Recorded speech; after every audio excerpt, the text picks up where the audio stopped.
தோட்டத்திலே சோடி என்று வந்தவளே நூல் புடவையில் ஒளிஞ்சுக்கிட்டு நினைச்ச தாளம் போடணுமே.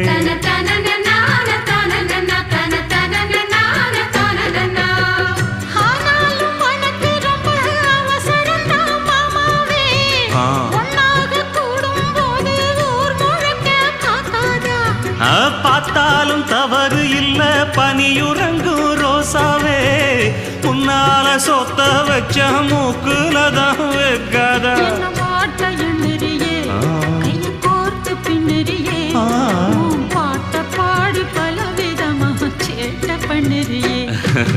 செங்குருவி செங்குருவி காலமட செங்குருவி சேல கட்டி மாமனுக்கு மாலையிட்ட செங்குருவி.